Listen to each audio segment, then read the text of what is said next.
Pun ini kalau terangaken mulai napa. Wala taj'al yadaka ngantos wa ahsanu ta'wila. Ayat-ayat ini mengke tentang niki rungokno. Tentang etika ya. Terus mangke ayat ini ditutup kalian zalika mimma auha ilaika rabbuka minal hikmah. Ya. Zalika mimma auha ilaika rabbuka minal hikmah. Bahwa aturan-aturan main ya, aturan hidup ya, atau etika hidup itu nanti didaftar oleh Tuhan, didaftar oleh Allah, diinventarisir cara sakniki. Kemudian nanti ditutup zalika mimma auha ilaika rabbuka minal hikmah. Itu bagian-bagian dari aturan yang sudah diputuskan Tuhan, sudah digariskan Tuhan untuk supaya kehidupan ini penuh hikmah, penuh berkah, penuh hikmah. Termasuk kehidupan itu akan penuh hikmah jika aturan hidup itu wong gak lomo nemen ya ora medhit nemen. Ya. Pertama Allah ngekek kitab wala taj'al yadaka makhatan ila onokika.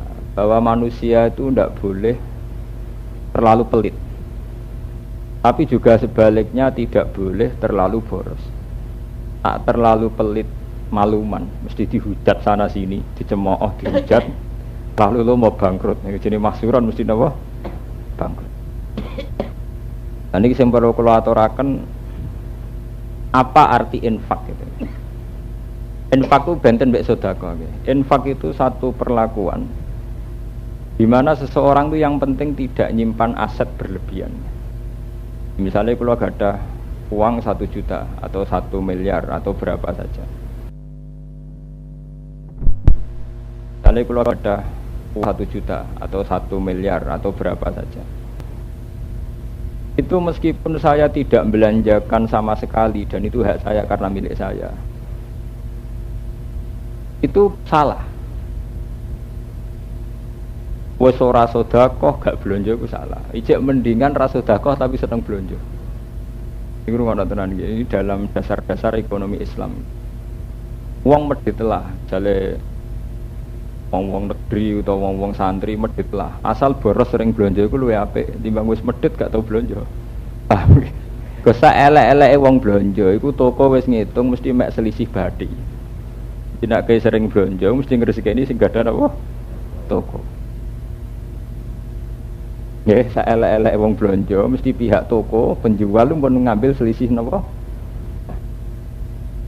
Makanya kemarin BI mengumumkan jangan sampai karena kepanikan krisis global orang kemudian tidak melakukan belanja. Semua menahan uang cash, uang cair. Karena kalau semua masyarakat menahan uang cair, itu negara bangkrut. Bakul gedang goreng ora payu ora iso tuku beras. Bakul beras ora payu ora iso tuku minyak tanah. Bakul minyak tanah ora iso tuku beras. Akhirnya bakul minyak tanah dene minyak tanah kok kon ngombe minyak tanah. Bakul beras ora ono sing blonjo mosok mangan beras tok. Ini pentingnya bahwa Islam itu mensyaratkan hidup itu harus belanja. Tidak harus sedekah dikasihkan cuma-cuma betul, termasuk belanja.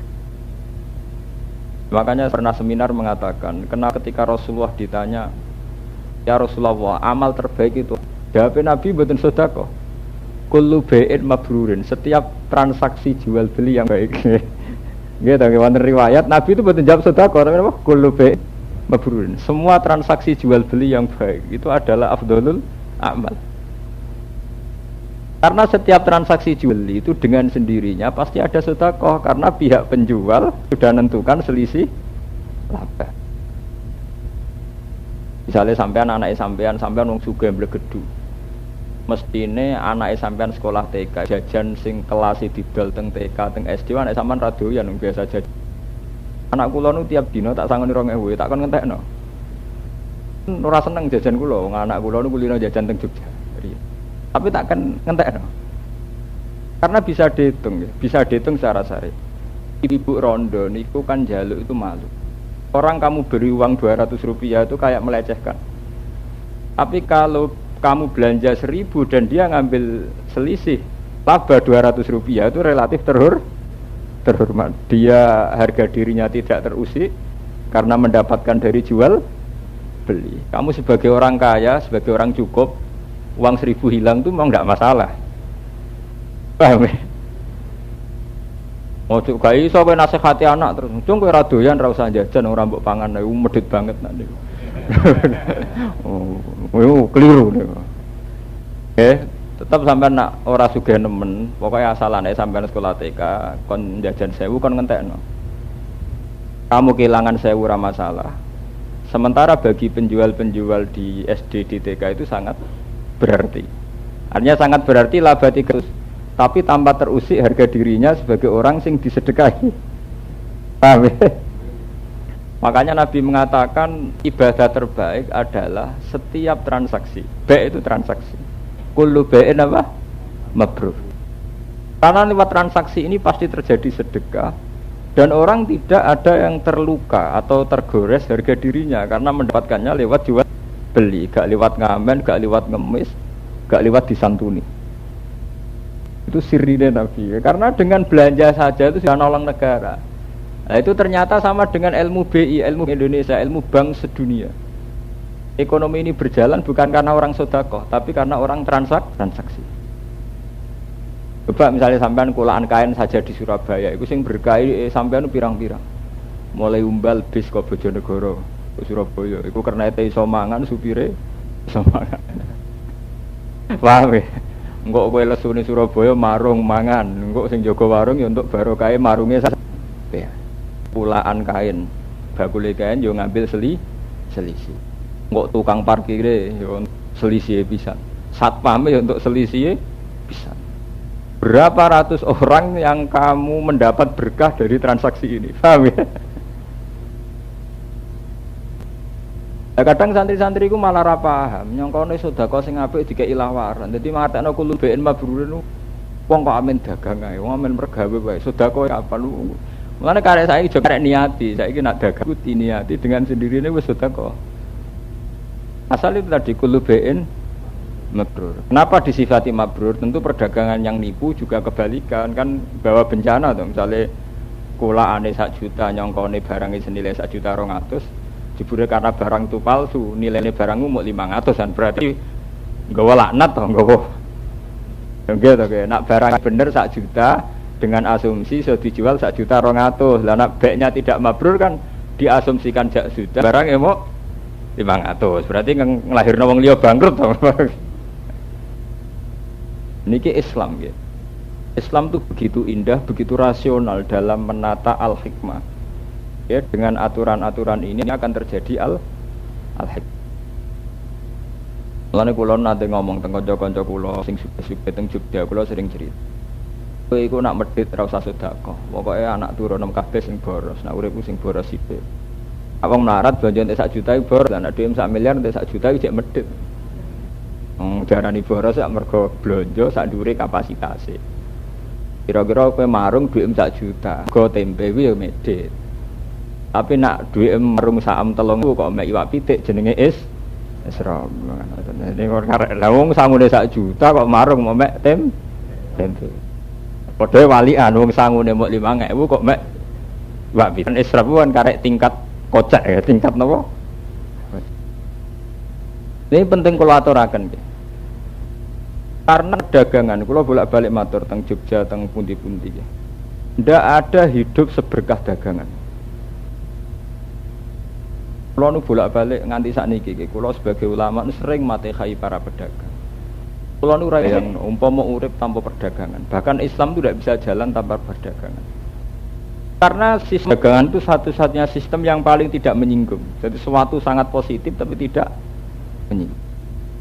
Bayangkan misalnya kayak kulo kiai atau janda miskin atau seorang ustadz orang pegawai negeri. Umpama mek duit 300 lewat sedekah itu betapa malunya. Duit 300 ribet lewat sedekah. Gara-gara lewat dagangan buku, misalnya kiai dagangan kitab, rondo-rondo dagangan snack anak-anak. Iku per barang paling mek selisih badik 100 ribu 200. Tapi karena bentuknya dagang itu sangat apa? Terhormat. Pihak pembeli ya tidak merasa sok berjasa. Pihak penerima ya tidak merasa terhina. Padahal mek dhuwit mau 300 rupiah, 200 rupiah. Ya kalau ke salam template iki 200 rupiah. Lara darane ngenyek. Padahal kiai itu juga yang saat di koperasi juga mungkin ngambil selisih laba hanya sekitar 100 rupiah, 200 rupiah. Ibu-ibu yang di toko-toko SD atau di sekolah-sekolah itu juga per snack paling ngambil laba 50 rupiah atau 100 rupiah. Tapi karena transaksinya bentuknya dagang, itu sama-sama sing tuku ya ora ngerasa berjasa. Yang menerima juga tidak merasa dileceh. Itu kenapa Nabi ketika ditanya ayul Islam khairun ya Rasulullah, qol kullu bai'in mabrur, ayul amal afdalu, qol kullu bai'in mabrur. Memang mendapatkan begini lewat perenungan panjang, perenungan sosial. Saya sebagai perantau, ya nanti merantau lami itu memang paham hadis kayak ini itu tidak zaman kita di pondok. Setelah proses perenungan apa panjang, lewat proses-proses sosial, karena kita lewat proses sosial ngerti. Misalnya ada ibu-ibu miskin yang punya harga diri yang kuat, itu kalau diberi tidak mudah untuk terima kasih. Karena kadang kita hanya kuat mampu memberi 1.000. Sodakoh ngerasa dosa, di tonggo melarat rasodakoh. Sodakoh 1.000, khawatir kono tersinggung. Kue 10.000 ora mesti kuat, wong kowe dhewe wong susah. Untuk tidak tersinggung kan tingkatan sodakoh harus naik minimal, paham ya? Padahal kuat mau 1.000 misalnya. Kan mendingan dengan jalan tengah. Misalnya ibu-ibu itu seorang pedagang, kita bisa di situ, toh nanti selisihnya ya kisarannya 1.000 napa? 2.000. Ini lewat ngaji niki jenengan menjadi ngerti kenapa saat Rasulullah ditanya ayul amal afdal ya Rasulullah, itu diantara jawabannya kullu bai'in apa? Mabrur. Semua transaksi beli yang sehat, fair. Sehingga Nabi Muhammad piyambak dalam sejarah hidupnya sebelum menjadi nabi itu profesinya apa? Bi ijma'i ahli tarikh. Terus nomor 2, bahwa kita faktanya itu utang jasa sama para pedagang. Pulau hingga detik ini tuh sering matekai para pedagang, termasuk bakul sate-sate Madura sing untuk endin-endin ya kadang misoi wong tapi nggih barokah. Bakul-bakul buges. Karena enggak terbayangkan. Ini sampean tak wari cara belajar ilmu sosial yang sehat. Enggak terbayangkan sampean macak kiai atau macak ustadz kemudian bikin masjid di Bali, itu tidak terbayangkan. Selain akan benturan dengan budaya setempat, juga ustadz itu andalannya lagi masjid itu jaluk sumbangan. Mergo modal nekat tok, mesti modal napa? Nekat tok. Ya ini dia langgar, mesti andalane itu dikenal orang sugih kon dadi donatur. Menang ide. Menang mesti dadi diimami dhewe, fatwa dhewe. Tapi karena barokahnya pedagang, ada migrasi. Dulu orang India Gujarat dagang ke Aceh, karena migrasi orang-orang Islam kemudian bikin budaya Islam di Aceh. Yang akhirnya menjadi cikal bakal awal Islam teng Indonesia.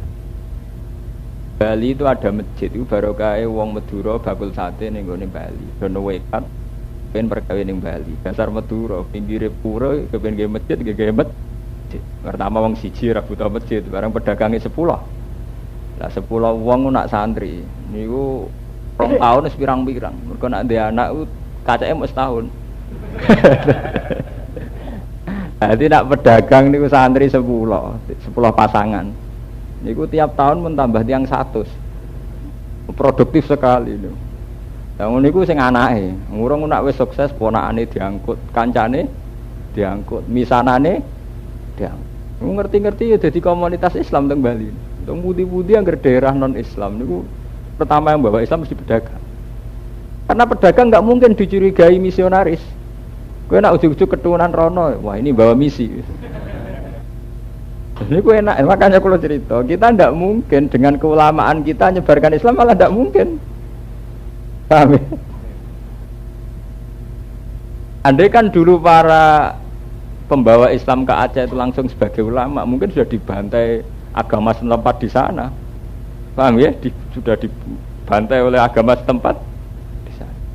Tapi karena di sana hanya dikenal sebagai pedagang, itu tidak ada saling curiga. Ya, tapi tahu-tahu mereka bikin komunitas keislaman, ya, bikin budaya Islam. Ini baru kayak dagang. Dan saya ngomong ini fair, wong kula mboten pedagang. Di meromosane pedagang fair, wong kula ora napa? Pedagang.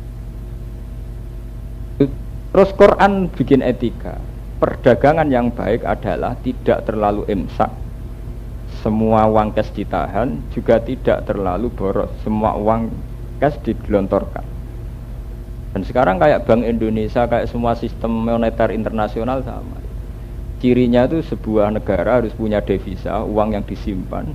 Tapi juga untuk mengatasi krisis harus ada uang yang digelontorkan. Itu kalau misalnya rupiah keok, itu BI harus menggelontorkan uang di pasar modal. Tapi negara juga tidak boleh gegabah dikeluarkan semua, harus tetap ada sekian miliar juta dolar yang disimpan. Itu kan sama dengan aturan-aturan Quran bahwa ya pokoknya sesuatu yang berbau terlalu kulal basti ya salah, terlalu kulal qabdi dikekang juga apa? Salah. Nggih, sakniki ana rondo duwe warung utawa ana wong melarat duwe toko, iki isane mangan mergo ana wong blonjo kan ngoten. Lah nek wong gak isrop kabeh mergo wedi krisis global lah, kelaparan kabeh. Dan iki sirine Quran. Dan itu disebut Quran dzalika mimma auha ilaika rabbuka minal hikmah. Itu termasuk tatanan-tatanan yang akan sangat berarti untuk berkah di hidup ini. Kalau tatanan ini kita langgar itu tidak akan berkah. Paham ya? Itu menyangkut infak. Infak itu artinya belanja. Iki kuno nak maknanilah bil infak kelawan belanja. Jadi maknai sama dengan tasarruf. Nah, terus kemudian yang ketiga, infak itu lebih populer kita maknani sedekah. Sebetulnya itu tidak harus begitu. Ya, tidak harus begitu. Sedekah dalam Islam itu tidak harus sang lain, terutama bagi mereka yang tidak berkecukupan lebih. Bahkan yang terbaik pada keluarga. Iki wonten kiai-kiai sepuh kados bahasa Kur sinten mawon yang punya memori hidup. Niku sadar bahwa sedekah terbaik adalah pada keluarga. Itu saya punya banyak riwayat hadis sahih ketika sahabat ya, dengan mental kesalehannya itu kan sahabat-sahabat itu kan soleh-soleh itu dengan mental kesalehannya itu yang miskin-miskin itu tanya sama ya Rasulullah. Zahaba aludusur bi amwalihim yasumu manakama nasum wa yusallu nakama nusalli wa yatasaddaqu nabi fuduli amwalihim. Sahabat orang-orang kaya itu mereka puasa kayak kita, mereka juga sholat kayak kita, tapi mereka punya satu keunggulan di mana mereka bisa melakukan wa yatasaddaquna bi fudulin apa amwali. Mereka bisa kelebihan hartanya. Terus lalu kita ini kayak apa ya Rasulullah? Hanya sholat saja, hanya puasa saja, tapi tidak bisa melakukan apa? Sedekah. Terus Nabi menjawab, alaihissawah, apakah Allah tidak membuat satu sedekah yang bisa kalian lakukan, bisa kalian laksanakan? Apa itu? Inna bikulli tasbihatin sedaqatan wa kulli tahmidatin sedaqatan. Kamu sering baca tasbih juga sedekah, sering baca alhamdulillah juga apa? Sedekah. Yaitu diantara yang disabdakan Nabi sampai sesuatu yang ekstrim. Bahkan Nabi dawuh wa fi buti ahadikum sedaqatan. Bahkan sekedar kamu menggauli istri kamu, mengumpuli istri kamu, hubungan suami istri itu juga sedekah. Katanya, ayati ahaduna syahwatahu wa huwa lahu ajrun. Masa orang mendatangi istri di mana atas nama syahwat, dia kemudian tetap dapat pahala. Jawabnya Nabi apa? Alaysa law wada'aha fi haramin akana lahu wisrun.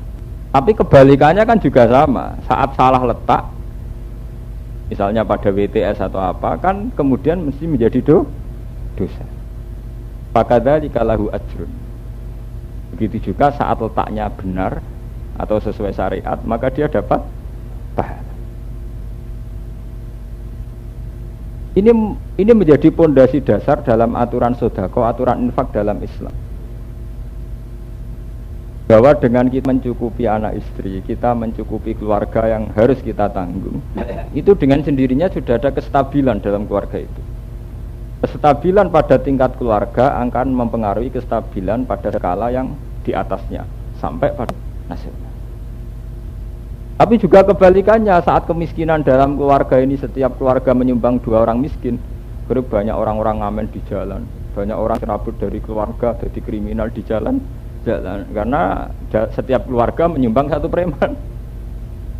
Anak tiap desa di preman telu ping sak Indonesia berapa juta napa? Preman.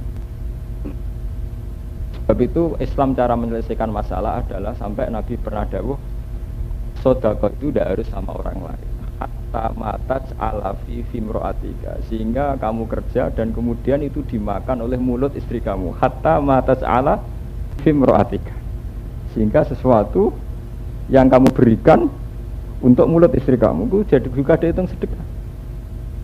Kenapa demikian? Dengan istri itu berkecukupan, maka potensi selingkuhnya rendah, potensi murahnya sama orang lain juga. Dengan istri dicukupi suami, maka tingkat ketergantungan sama suami tinggi, sehingga hormatnya sama suami tinggi. Ini itu diharapkan tidak selingkuh, tidak zina, tidak jelalatan cara wong Jawa.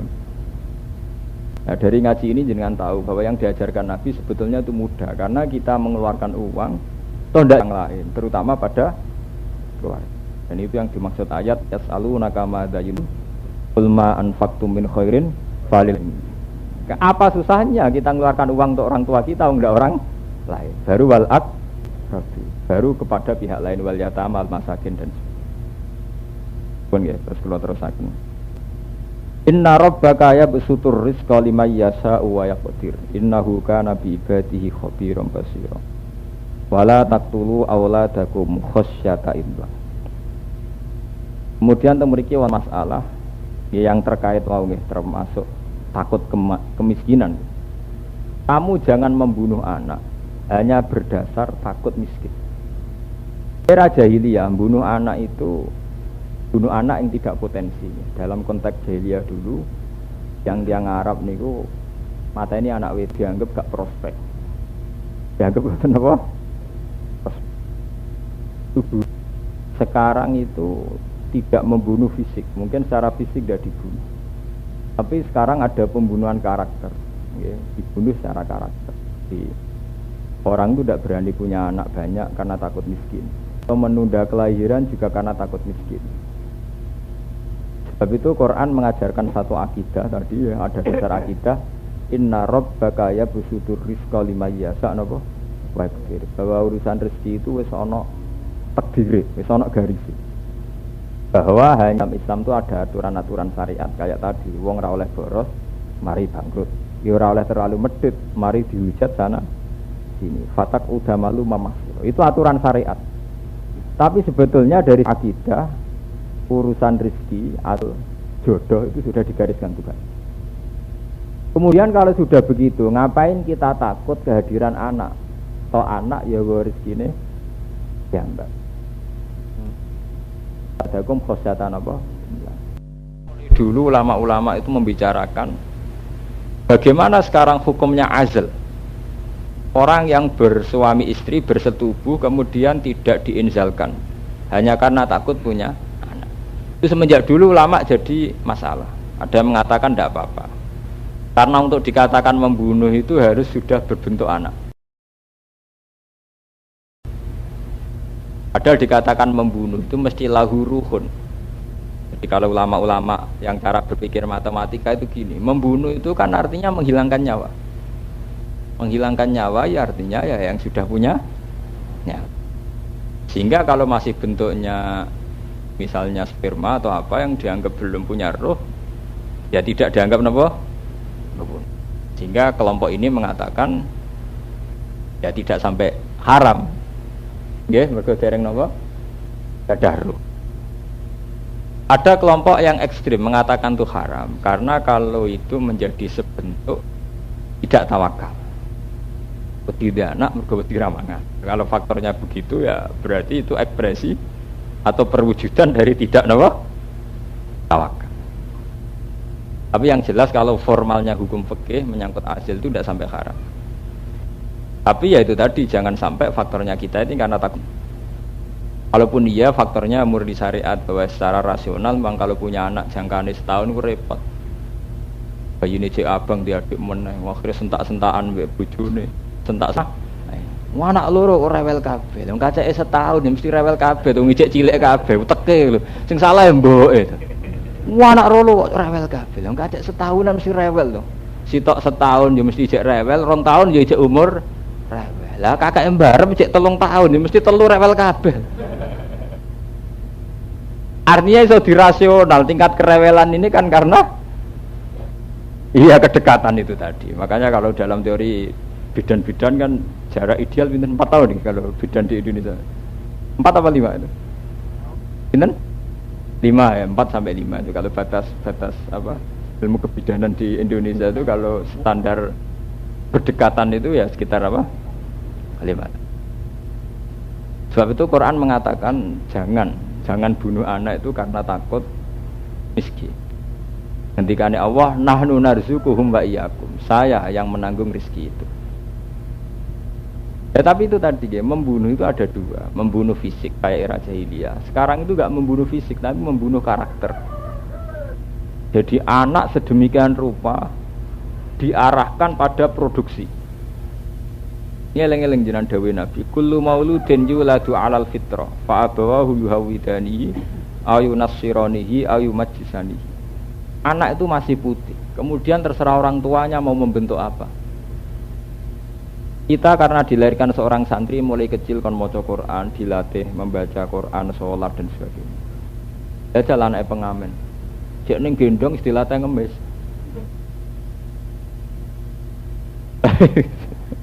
Lagi lahir cek gendong dimanfaatno nggih napa? Wis gedhe sithik ngamen.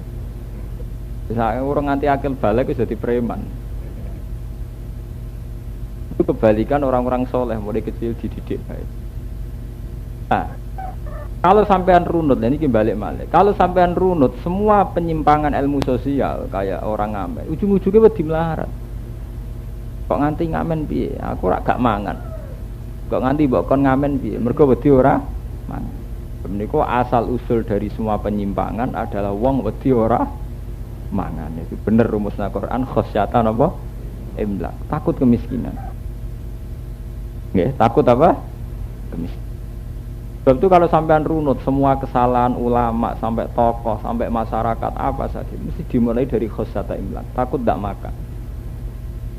Mulane sampai Bal'am bin Ba'ura, seorang ulama besar yang menguasai Ismul A'zam, niku akhirnya mal'un, dilaknati Allah karena dia menerima hadiah dari orang-orang kaya untuk melawan Nabi Musa. Dan itu dia nerima karena dia takut miskin. Aku kiai gede orang di duit.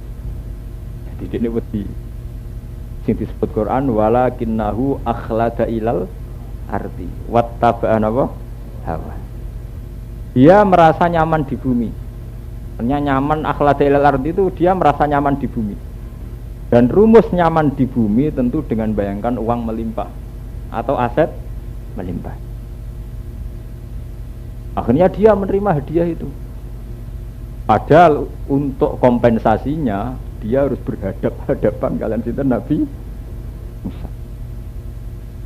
Ya mulane niki peringatan kangge para kiai, para santri. Ya kita ini jangan terima kompensasi kalau hadap-hadapannya itu akhirnya sama-sama kiai. Ya, kita misalnya di politik partai Islam atau di thariqah muktabar. Saat kamu menerima satu kompensasi, iku musuhe ra wong liya. Bal'am kudu musuhi Nabi Musa. Partai Islam kudu musuhi partai Islam. Ra ono partai Islam menghujat partai nasionalis. Itu cara kula, kompensasinya terlalu berat untuk kita lakukan. Karena kita mendapat kompensasi, arwahnya harus berhadapan-hadapan sama kelompok sendiri, kelompok. Itu harus hati-hati. Memang enggak sejelek, enggak se-ekstrim kasus Bal'am boten, tapi itu mirip sama-sama kita ini takut akhlada napa ilal arti. Takut kita cara berpikir secara orang kapitalistik bahwa tidak bisa hidup bayangkan tanpa uang. Kemudian akhirnya dalam hidup hanya wattaba'an apa? Padahal dalam etika hidup menyangkut uang itu gampang. Cara Nabi ngendikan nak marai ilmu tasawuf wa hal laka illa ma akalta fa'afnaita wa albasta fa'afnaita. Kowe misale duwe beras 2 ton, sing mbok pangan sak piring. Kowe dhewe masak gedhong sing mbok turoni ya mok sak kamar. Nek saiki omahmu gedhong megah 9 kamar. Apa terus kowe kuwatir ra kanggo terus kowe nak turu tiap jam pindah. Ben kamar 9 kanggo ka? Engko turu ya mok sak kamar. Sing 8 kamar yo ngang. Apa kena di beras sak ton terus mbok pangan kabeh, mergo kuwatir kepangan wong liya. Engko sing mbok pangan yo nak mung sapi. Ada Nabi marai ilmu zuhud. Kowe iku masalah dunya ora sing mbok pangan yo mbok sak piring. Sing mbok engko yo mbok sak pitak. Kowe apa nak diklambi 100 mbok nggo kabeh darane ngedian. Ujung-ujung mbok nggo nggih mesti. Nabi ngajari kita. Lagi misalnya di duit 10 juta apa mbok sai kabeh modal ngalor ngidul iku ra darane wong sugih, darane wong edan.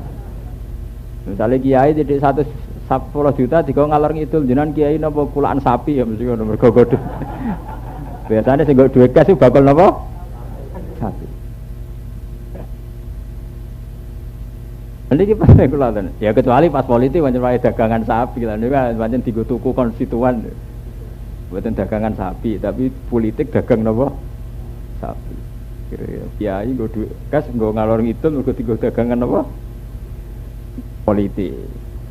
Tapi itu penting ajaran-ajaran begitu. Karena itu tadi semua penyimpangan sosial itu dimulai dari karena takut tidak makan, takut miskin.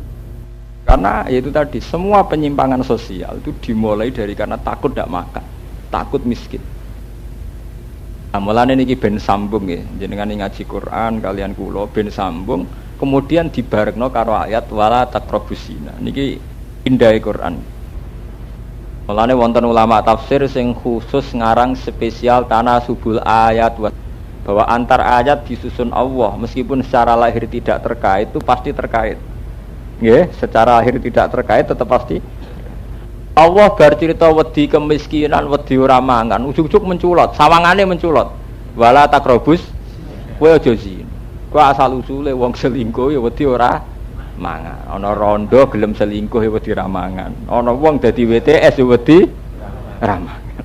Iku indah Quran, dadi bar menculot urusan mangan, menculot urusan zina. Jajal cek ning survei.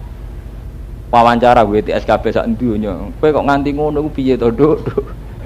Nak ra ngene mangan apa? Nah, mulane iki sama, bahasane cek sama, khosyatan apa? Imla. Terus Quran ketok pancen. Bariku cerita, kowe nak nakar ya sing bener, nak dagangan nimbang yang sing bener. Nanti ana wong dagangane wedi pas ya wedi ora mah. Karena aku ngiloni sak kilo tenan, lah aku untuk mangan apa?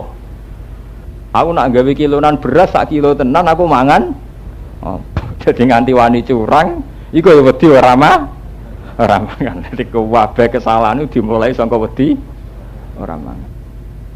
Nggih, takokno pedagang-pedagang sing amen gawe selisih wae. Iku ya wedi ora mangan. Ana dibuarengno kabeh. Wong selingkuh, zina, lonte ya wedi ora mangan. Wong curang dalam dagangan ya wedi ramangan. Mbok terusno mergo wong nganti mafianan politik mbok ya wedi ramangan padha wae. Sing mafianan lho nggih, bukan yang politik Islami lho. Sing nganti mafianan ujung-ujunge wedi napa? Itu Quran gitu. Sehingga banyak ulama dulu ya, seorang mufassir yang sampai ngarang spesialis tanasubul ayat apa? Waswar.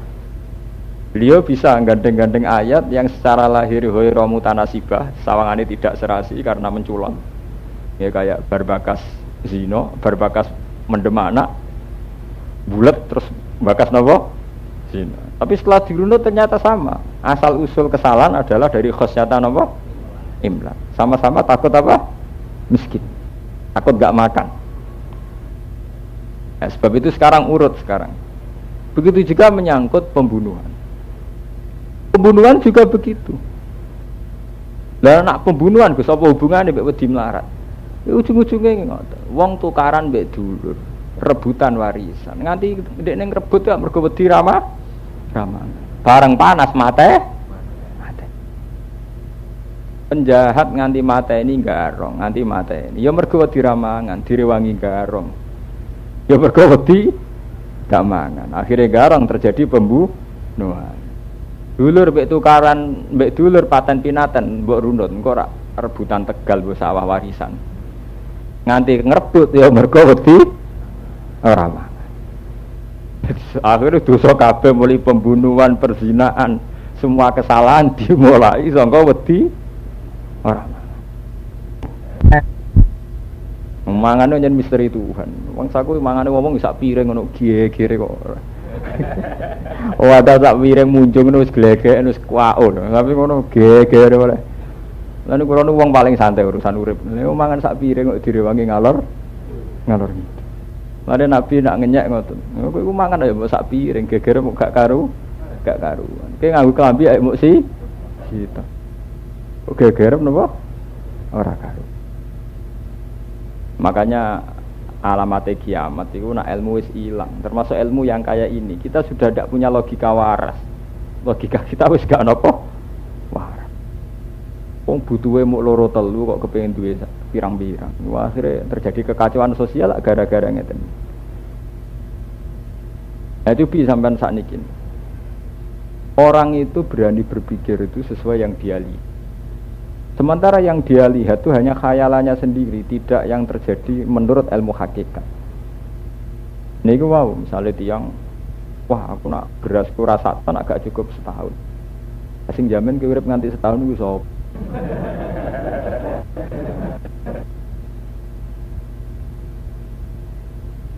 Paham ya? Wah, gambaran-gambarannya dewi, wedi-wedine dewi. Mulane wedi diciptakan sendiri. Mau nak rasuga gak diregani wong. Ya isa iki nak gak di mobil gak diregani. Itu mbok gawe-gawe dhewe. Mana ada ajaran syariat Islam dadi kiai kudu diregani wong. Itu jare kiai kok diajaran sesat. Itu kan khayal-khayalan dhewe. Kiai saiki nak rasuga ra di mobil gak diregani wong. Mana ada ajaran kiai seorang kiai harus dihormati wong. Bahkan demi kebenaran harus siap dihujat, malah ajaran kiai wala yakhafuna laumatan apa? Lah, kita harus siap dihujat saat kita demi kebenaran malah wedi dihujat. Nggo nutupi dihujat malah kepengen tuku mobil. Apa hubungan? Itu namanya orang sudah takut dengan bayangannya sendiri. Padahal kita ndak, harusnya kita sebagai ulama terlatih sekali setiap saat ketakutan kita adalah sama-sama pada hal-hal yang ditakuti Nabi. Misalnya kita takut pikir, makanya Nabi tiap sholat ngendikan Allahumma inni a'udzubika minal jubni, takut menjadi orang yang penakut. Allahumma inni a'udzubika minal jubni wal kasal wal bukhli. Kita harus takut sama sesuatu yang ditakuti Nabi, kayak pemalas. Itu ya Nabi a'udzubillah. Sesuatu yang ista'adza minhun Nabi tentu jelek, kayak kikir, malas. Karena semua kegaduhan umat Islam juga karena malas. Sampeyan saiki cek kok wis wong males itu dosane gedhe. Kok santri-santri sing pemalas niku dosane gedhe. Niku sing ngeruntuhkan Indonesia niku mergo pemalas.